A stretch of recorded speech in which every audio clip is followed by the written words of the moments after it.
Hello, this is me, Ollie. This is my very first YouTube video, and today I will be showing off one or two red carpenter ant nests and trails.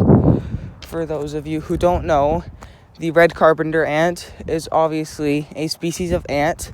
They can range from being long and thin to bulky, but they have a heart-shaped head, and their thorax and head can range from red-orange all the way down to maroon, and they have a black abdomen.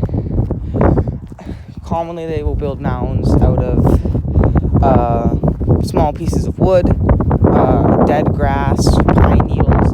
Very rarely I've seen it, but they also build them in trees or logs. Don't expect to find them that way, though. They also build them in houses, only in humid areas, though. I couldn't gather a lot of information on where exactly they live. I know they live in Alberta, British Columbia, Saskatchewan, probably Manitoba, Idaho, Montana, and that's basically all I know. There's probably a lot more areas where they live, but there's not heaps of information that I've found of them. For the remainder of the video, I will be calling them wood ants, because that's just quicker to say, and they make their nests out of wood. So, the first nest we'll be coming up on is actually just right here. So, it's pretty big, and I can show you guys a trail if I can find it, but it could be pretty hard. Yeah, I can show you this trail since it might be a little hard to find it because it's well hidden. But they aren't that big of a nest. But even though I might get bit.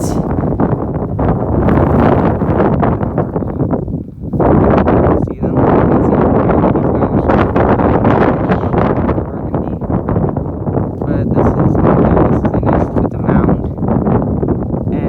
Massive, and I'm kind of scared right now.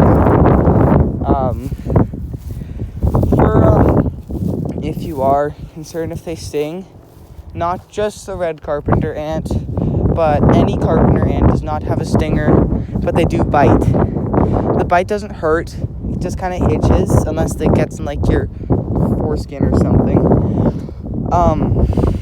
The only problem is it's hard to get them out, since whenever an ant bites you, it's on like a death grip. So,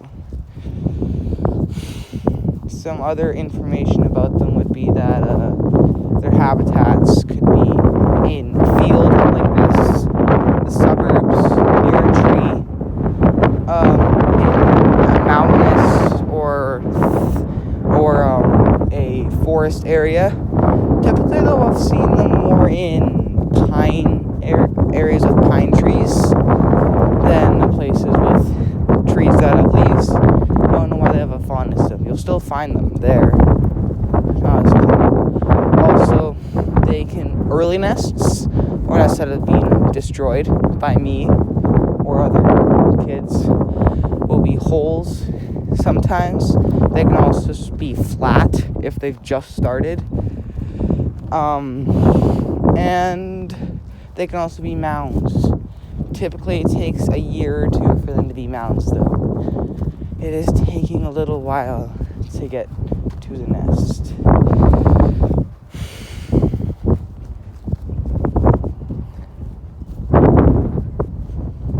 This is smoky out. Walk a little faster. I didn't expect it to be this far. And on my phone, I can't pause videos. I know, I did not plan it well. Also, I just realized another fact that I forgot to script was that there might be a massive nest, but I've realized that there are trails connecting between nests, meaning that they are the same colony, which I like to call satellite nests because other ant YouTubers call them satellite nests. I have no idea why they make them, but they make them. So That's the thing. If you want to find satellite nests or another nest of the same colony, you can look for a trail sprouting off from that nest and follow it. But I do need to, be warned. Not every trail will lead to a nest. Sometimes it'll lead to a tree. And it's, especially in grassy or wooded areas, it is very difficult to follow the trails. So here is our second mound. This one is actually quite old. It's been here for a long time. I'll zoom in a little bit.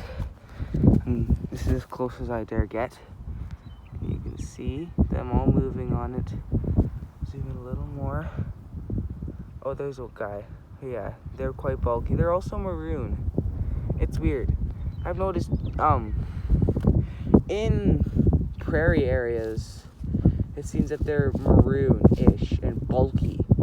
But in mountainous areas, I can still tell they're red carpenter ants, but they're bright red and thin. So here we have, if this camera will zoom in, we have a trail. I might actually be standing on it right now. You can see them going along the trail, and surprisingly, I have not found where this trail goes. I've looked at it so many times and tried to find it, but I have not. I've just this is the easiest one to spot at first. So eventually the trail goes out into there, and I don't know if I can show on the camera, but it narrows down quite a bit. I can get another close-up. It's weird how they sort of I don't know how they do it. So here's the trail first. I'm going to show you guys this. So they're moving along. The left are going back to the nest again. The ones, there are others going the other way, and I have no idea where they can get a little closer. It's a little black, but they are deep maroon. And it's weird because if you look, it's not just a trail of once. They carved an indent where there's no grass. It's hard to see, but I don't know how they do it. I don't know if they can trample the grass to death. I don't know where it goes to. It goes up to that little bump, but I spent a lot of time trying to find it, but they're very difficult to follow unless they're in a concrete area. So that's all I have to show you today. I know this isn't the utmost quality that you may have been expecting, but this is a lot of the information I have on wood ants, aka red carpenter ants, and possibly I will make another video for more facts about them and information about them. That's all for now.